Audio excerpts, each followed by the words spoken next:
ہم میں سے کئی لوگ جب مدینہ منورہ میں نبی کریم صلی اللہ علیہ وسلم کی بارگاہ اقدس میں حاضری دیتے ہیں تو وہاں سے تھوڑی دور احد پہاڑ کے پاس ضرور پہنچتے ہیں۔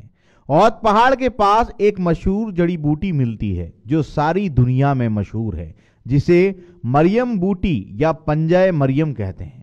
آج ہم آپ کو اس مریم بوٹی کے بارے میں کچھ بتاتے ہیں جو کہ اکثر خواتین حاملہ ہونے کے دوران استعمال کرتی ہیں۔ مریم بوٹی، جس کو مریم کا پھول بھی کہا جاتا ہے اور سائنسی زبان میں اس کو انسٹاٹیکا کہا جاتا ہے، یہ صحرا کے بنجر علاقوں میں پایا جاتا ہے جس میں ایران اور عراق اور پاکستان جیسے ممالک بھی شامل ہے، لیکن یہ سعودی عرب کے شہر مکہ اور مدینہ منورہ میں آرام سے مل جاتی ہیں اور زیادہ تر لوگ اس کے وہاں سے منگواتے ہیں۔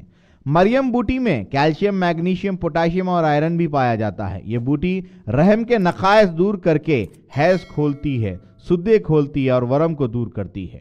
مریم بوٹی یا پنجہ بوٹی، اس کو بیوی مریم کا پنجہ یا مریم بوٹی کہتے ہیں۔ جبل احد کے قریب بازار میں بدو خواتین جا بجا اس کو فروخت کرتی ہیں۔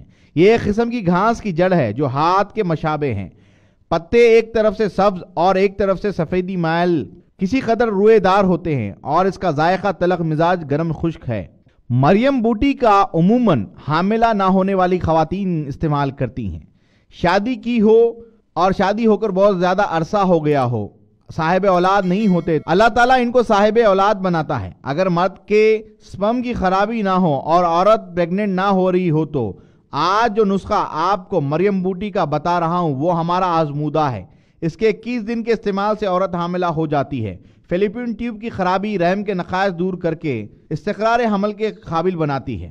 پنجہ مریم یعنی مریم بوٹی کو 1 گلاس پانی میں رات کو بھگو دیں اور صبح نہار منہ اس پانی کا استعمال کریں 21 دن تک۔ ایام ماہواری اگر بندش ہو تو کھل جائے گی، خاوند سے ملاپ کریں، انشاءاللہ تعالی عورت حاملہ ہو جائے گی۔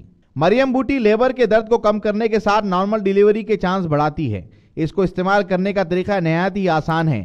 جب بھی حاملہ خواتین کو لیبر پین شروع ہو جائے تو ایک پیالے میں پانی لیں، اب اس میں مریم بوٹی کو بھگو دیں، اب اس پانی کو آرام سے پیئیں۔ پانی ختم ہونے کی صورت میں دوبارہ اس پیالے میں پانی شامل کر لیں۔ بچے کی پیدائش کے بعد جو پانی بچ جائے اس کو پودوں میں ڈال دیں اور اس بوٹی کو خشک کر کے سنبھال کر رکھ لیں۔ جن خواتین کو بار بار اسقاط حمل یعنی کہ مسکریج کا مسئلہ ہو، ان کے لیے بھی اس کا پانی بہت مفید ہے۔ استعمال کے بعد اس کو پانی سے نکال کر دھوپ میں خشک کر لیا جاتا ہے۔